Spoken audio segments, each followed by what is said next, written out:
नमस्कार। हकीकत कुछ और है कि आज के इस एपिसोड में एक बार फिर से आपका बहुत बहुत स्वागत करता हूं। यूं तो भारत देश में बहुत सारी इंश्योरेंस कंपनीज हैं, लेकिन इंश्योरेंस बोले तो आपके मुंह से एक ही शब्द निकलेगा, LIC। आप किसी LIC के इंश्योरेंस एजेंट से पूछ कर देखिए, वो तुरंत ही बोलेगा LIC का मार्केट शेयर सबसे ज्यादा है। क्या होता है ये मार्केट शेयर? ये मार्केट शेयर का गेम क्या है? मार्केट शेयर का जो गेम है, इसके पीछे की हकीकत क्या है, ये हम जानते हैं आप सबके चहीते मिस्टर लाजरस डायस जी से। लाजरस जी, हकीकत कुछ और है में एक बार फिर से आपका बहुत बहुत स्वागत है। Thank you. सो लाजरस जी, ऐसा बहुत सुनने को मिला है मार्केट शेयर के ऊपर। LIC के एजेंट्स, डेवलपमेंट ऑफिसर LIC के मार्केट शेयर की बात करते हैं, तो कितना है LIC का market share compare to private insurance company? तो एक्चुअली क्या ना, इसका 3 आंसर होता है। ओके। एक आंसर नहीं है, उसका 3 आंसर है। और किस कॉन्टेक्स्ट से हम बात करेंगे उसके ऊपर डिपेंड होता है। ओके। तो मैं आपको तीनों बातें मतलब विस्तार में बताऊंगा। 2 बातें बताऊंगा, उसके बाद फिर हम लोग आगे आते हैं। तो सबसे पहले जो अगर देखेंगे तो LIC का जो 2018-19 का जो अगर हम देखते हैं IRDA के रिपोर्ट, क्योंकि ये सब जो भी बातें मैं कर रहा हूँ ये मेरी खुद की बातें नहीं है, ये IRDA के रेगुलर बाकायदा जो डॉक्यूमेंट पब्लिश्ड है उसके ऊपर से मैं ले रहा हूँ। तो एक्चुअली मुझे IRDA को थैंक यू बोलना चाहिए, क्योंकि वहाँ से ये इन्फॉर्मेशन। तो 18-19 का जो फिगर है उसमें LIC का जो शेयर है, मार्केट शेयर रेगुलर प्रीमियम में, अभी ये 2 अलग प्रकार इसलिए मैं बोल रहा हूँ। रेगुलर प्रीमियम में 43% है और जो प्राइवेट इंश्योरेंस का रेगुलर प्रीमियम में 57% है।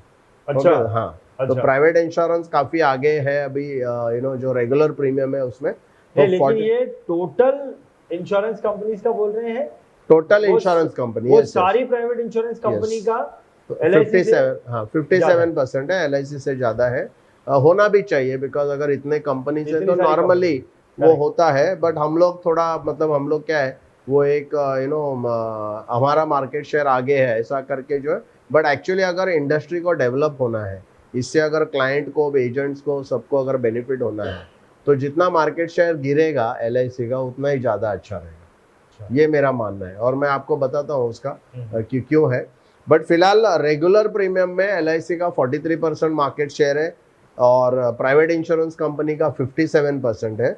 अगर हम सिंगल प्रीमियम लेते हैं तो सिंगल प्रीमियम में LIC का 78% मार्केट शेयर है और प्राइवेट का 22% है, राइट।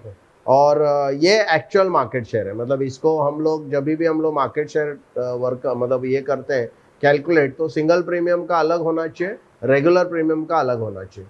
और एज अ इंश्योरेंस कंपनी इसका लॉन्ग टर्म जो बेनिफिट है वो रेगुलर प्रीमियम से आता है। Single premium actually insurance company को कोई भी बेनिफिट देता नहीं है इन टर्म्स ऑफ उसका जो लॉन्ग टर्म ये है। तो ये रेगुलर प्रीमियम को ये अभी कम हो रहा है और इसका इम्पैक्ट जो है वो एजेंटों के ऊपर भी पड़ने वाला है। बिकॉज अगर हम सिंगल प्रीमियम ज़्यादा करते हैं तो एजेंटों का और डेवलपमेंट ऑफिसर का जो रेम्यूनरेशन है वो काफ़ी कम होते जाएगा। और इसलिए एजेंट को और डेवलपमेंट ऑफिसर को इसके ऊपर ध्यान रखना चाहिए कि LIC का जो मार्केट शेयर है वो बहुत ज़्यादा कम नहीं होना चाहिए, बिकॉज उससे उनका इनकम के ऊपर डायरेक्ट जो है वो इम्पैक्ट आ जाएगा। बिकॉज सिंगल प्रीमियम में हमारा मार्केट शेयर बढ़ रहा है बट रेगुलर में हमारा कम हो रहा है। बट अगर आप देखेंगे हम सिंगल प्रीमियम बेचेंगे तो हमारा जो एक्चुअल इनकम है वो कम हो जाएगा।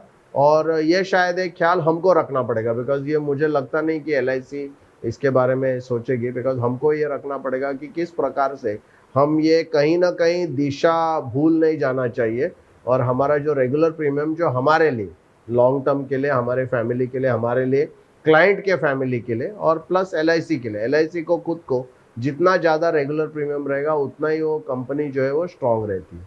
तो ये एक्चुअल मतलब मार्केट शेयर है अगर हम लोग एक्चुअल उसकी बात करें। तो अगर अब अभी LIC के जो चेयरमैन हैं वो खुद ऐसा कहते हैं कि हमारा मार्केट शेयर जो है करीबन 70% है।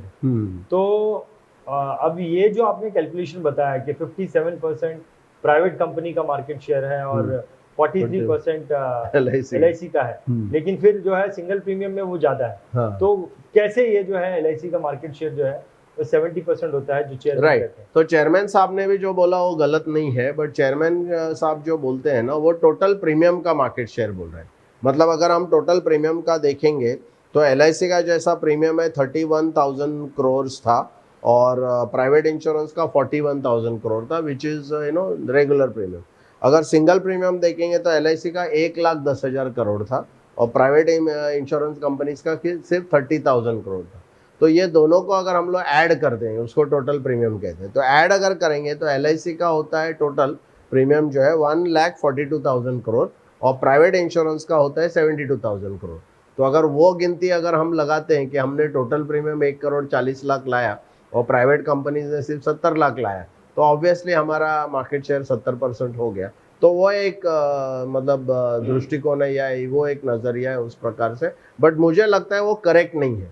वो बोलने के लिए या करने के लिए हम लोग ठीक है, हम लोग आगे हैं, बट मुझे लगता है सीरियसली अगर इंश्योरेंस कंपनी को और LIC को अगर फ्यूचर के बारे में सोचना है और अपने एजेंट्स का, कस्टमर्स का और खुद का एज अ कंपनी, तो मुझे लगता है रेगुलर प्रीमियम के ऊपर हमको फोकस करना चाहिए कि उसका मार्केट शेयर क्या हो रहा है, नहीं तो इसमें हम गलत फहमी में रह जाएंगे। ये तो लाजर जी आपने बताया कि रेगुलर प्रीमियम जो है एक्चुअली में जो है बेनिफिशियल होती है किसी भी इंश्योरेंस कंपनी के लिए, और वन टाइम प्रीमियम जो है वो उसका कोई बेनिफिट नहीं होता है लॉन्ग टर्म के हिसाब से। तो अब आपने बताया कि रेगुलर प्रीमियम में प्राइवेट कंपनीज जो है वो आगे हैं और LIC जो है वो उनसे काफ़ी पीछे आ गई है। तो ये जो पीछे आ गई है रेगुलर प्रीमियम में, उसका क्या इम्पैक्ट हो सकता है एजेंट्स पर या डेवलपमेंट ऑफिसर? तो उसका इम्पैक्ट सबसे इम्पोर्टेंट क्या है ना, हमारा रेम्युनरेशन पे होता है। क्योंकि जो सिंगल प्रीमियम जो भी मतलब सिंगल प्रीमियम पॉलिसी होते हैं उसमें सिर्फ कमीशन 2% मिलता है। एक रेगुलर प्रीमियम में आपको अपफ्रंट भी कमीशन है और फिर रेगुलर जो है वो भी कमीशन है।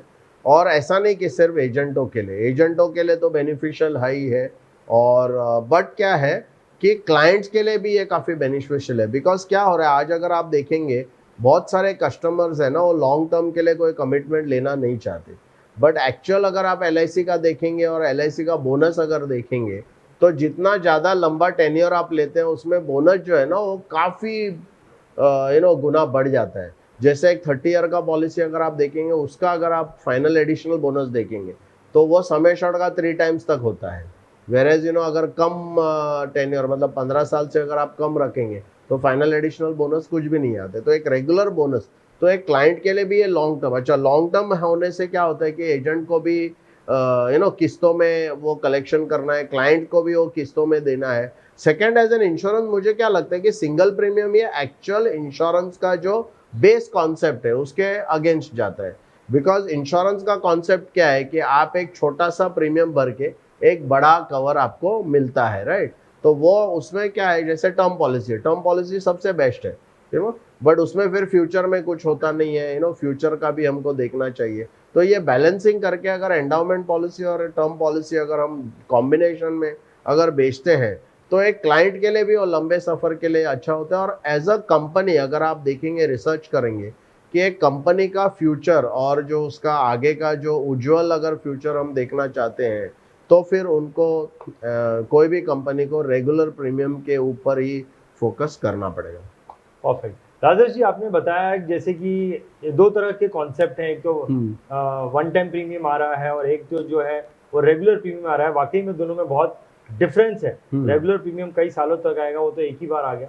वर्ल्ड वाइड अगर देखा जाए तो प्रीमियम को कैलकुलेट करने का क्या फॉर्मूला है जो कि बताए कि कौन सी कंपनी जो है प्रीमियम पॉइंट ऑफ व्यू आगे है, दोनों को मिला के उसका क्या कैलकुलेशन है? तो अगर वर्ल्ड का अगर देखेंगे, मैंने वर्ल्ड का जब मैं रिसर्च करना शुरू किया तो मुझे क्या मैंने उधर पाया कि वर्ल्ड जो है ना वो वेटेड एवरेज प्रीमियम के ऊपर ये कैलकुलेशन करती है। तो वेटेड प्रीमियम के ऊपर कैलकुलेट करती है। तो क्योंकि वेटेड प्रीमियम में वो अलग अलग टेन्योर के लिए अलग वेट्स देते हैं, राइट। जैसे अभी सिंगल प्रीमियम अगर रहेगा उसको 10% वेट देते हैं। अच्छा। मतलब जो सिंगल प्रीमियम आएगा उसको सिर्फ 10% माना जाता है, पूरा प्रीमियम को गिनते नहीं है।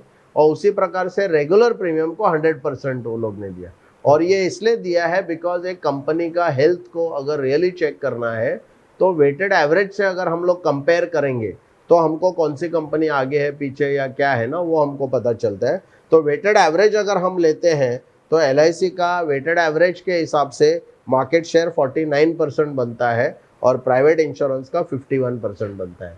तो मतलब ये दोनों कैलकुलेशन में, जहाँ पहले मैंने आपको 43 और 57 बताया और 78 और 22, और जो LIC का चेयरमैन साहब ने जो 70% बताया, ये दोनों को अगर हम बाजू में रखते तो रियल जो मतलब रियल कैलकुलेशन वो वेटेड एवरेज पे है। तो अगर हम आज एक्चुअली देखेंगे तो LIC का 49% है और प्राइवेट इंश्योरेंस कंपनीज का 51% है। तो ये कैलकुलेशन मैंने कैसे किया है, सिंगल प्रीमियम का खाली 10% लिया है और जो रेगुलर प्रीमियम को 100% लिया और फिर जोड़ के दोनों का, तो ये जोड़ने के बाद ऐसा आता है कि LIC का 42,000 करोड़ का प्रीमियम बनता है और जो प्राइवेट इंश्योरेंस कंपनी है उसका 45 करोड़ बनता है।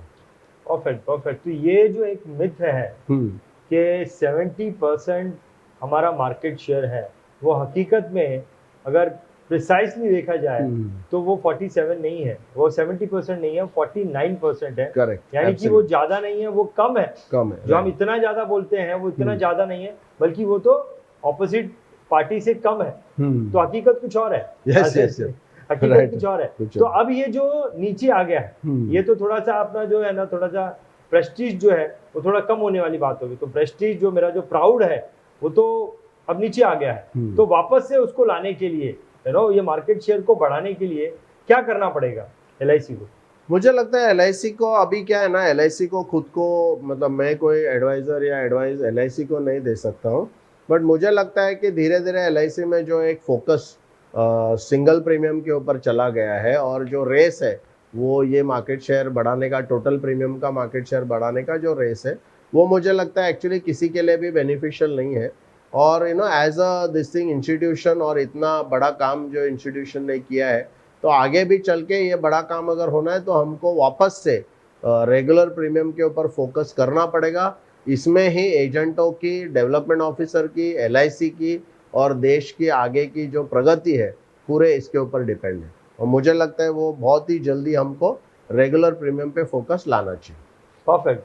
और मुझे ऐसा लगता है राजेश जी, इन बातों को, आपकी बातों को सुनकर के एक मिथ में रहने से अच्छा है, एक मिथ में रहने से अच्छा है कि जो हकीकत है उसे हमें फेस करना चाहिए और वो हिसाब से हमें ज्यादा मेहनत करके अपने आप को और आगे लेके जाना चाहिए। मुझे ऐसा लगता है राजेश जी, ये जो इन्फॉर्मेशन आपने दी है, ये इन्फॉर्मेशन न ही सिर्फ एक LIC का एजेंट या डेवलपमेंट ऑफिसर के लिए बहुत इंपॉर्टेंट है, बल्कि जितने भी इंश्योरेंस एजेंट है, दूसरे इंश्योरेंस एजेंट के लिए भी ये इन्फॉर्मेशन बहुत इंपॉर्टेंट है। और ये इन्फॉर्मेशन राजेश जी देने के लिए मैं आपका एक बार फिर से बहुत बहुत धन्यवाद करना चाहूँगा। बहुत बहुत धन्यवाद। बहुत ही इंपॉर्टेंट इन्फॉर्मेशन आपने दी और बताया कि वाकई में हकीकत कुछ और है।